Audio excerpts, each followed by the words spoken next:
20-21 noyabr kunlari kutilayotgan ob-havo ma'lumotlari e'lon qilindi. Assalomu alaykum aziz tomoshabinlar, kanalimizga yangi bo'lsangiz obuna bo'lishni unutmang. Ushbu xabar barcha fuqarolarga tezda yetib borishi uchun video ostiga like bosishni unutmang. Unga ko'ra Qoraqalpog'iston Respublikasi Xorazm viloyatida havo o'zgaruvchan bo'ladi. Yog'ingarchilik kutilmaydi.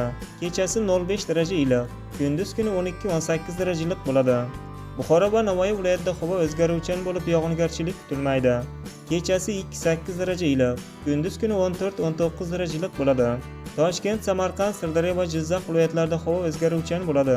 Yog'ingarchilik kutilmaydi.